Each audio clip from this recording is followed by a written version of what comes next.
Hey man, I've got a birthday surprise for you. My birthday is 6 months from now. Oh. Hey man, I've got a half birthday surprise for you. Oh my god, you remembered? What is it?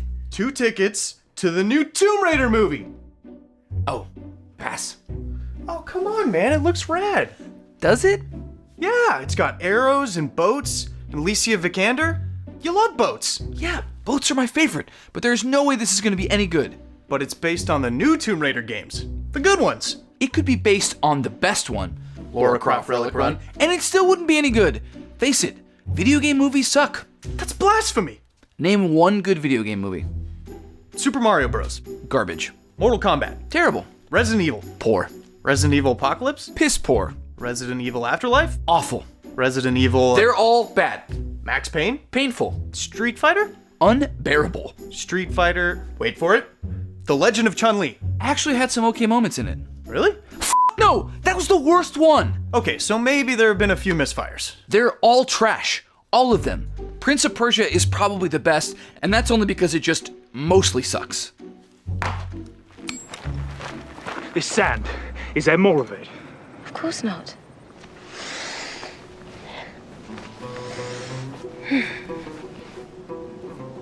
See what you were looking for, Prince? Yikes, I don't know what's worse, the writing or Jake Gyllenhaal's accent. And most of the problems with these films stem from Hollywood having no respect for the source material. They think they're these loud distractions for kids. They miss the core of what makes games so compelling because they're not even looking for it, and instead they just focus on the surface level things. That's how we end up with a cyberpunk Mario movie because, hey, it's got Italian brothers named Mario and Luigi, and it's got a princess and a Yoshi and King Koopa. Same thing with the original Tomb Raider movies. Who cares if they suck nuts? They got boobs and guns just like the games. They seem to think that video games are this lesser art form that can't even hope to replicate what films do. I mean, hell, when the director of Prince of Persia played the game, he dismissed it almost immediately, saying that it lacked human drama and that he didn't feel anything while playing it. He said, and I quote, "You can't do a movie without the human drama, and the video game cannot do that. The video game can do all sorts of face-pulling, all sorts of, I am a bad man, I have a mean jagged sword, but it can't do any more than that." What an incredibly bold and ignorant statement. Not only is it ignorant, it's hypocritical because in his film, he cast Oscar-winning actor Ben Kingsley to play a bad man with a mean jagged sword. How do you have all these clips queued up? I come extremely prepared for my arguments. Okay, well, while you are right that in the past we have had filmmakers who are dismissive of games, we now have a lot of writers and directors who have grown up playing these games, like Jordan Vogt Roberts, who's directing the new Metal Gear Solid movie. I'm sure he'll be very respectful of the source material. Yeah, but even just being respectful might not be enough. There's just something that seems to get lost in translation. What do you mean? Well, take Breath of the Wild, for example. Tell me the story of that.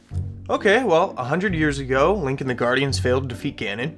Then Link wakes up from cryo-sleep. He puts 4 unused Shadow of the Colossus bosses in position around the map, and then they defeat Ganon? Not super compelling, right? Yeah, no, that is kind of underwhelming. Now, tell me what you did in Breath of the Wild. Oh god, where do I begin?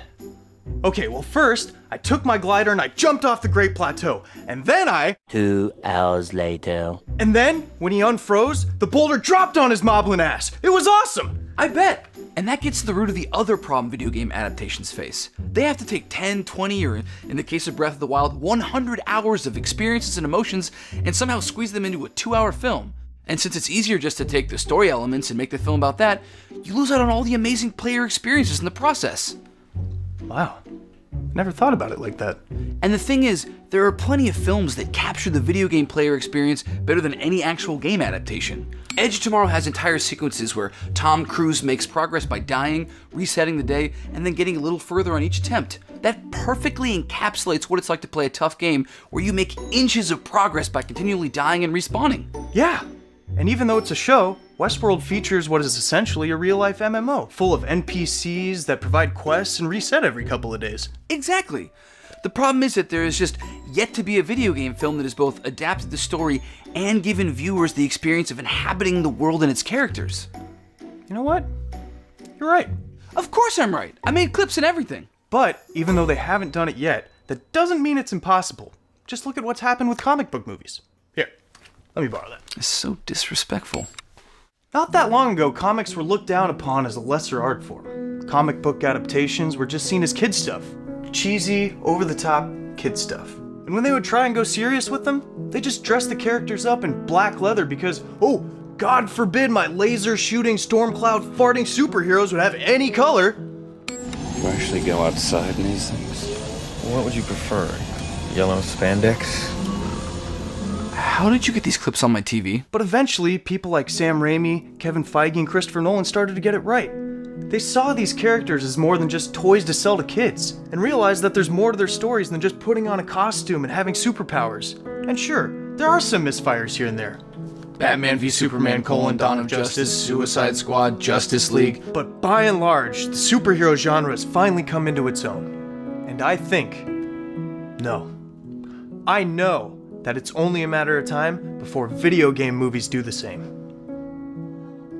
You know what? You're right.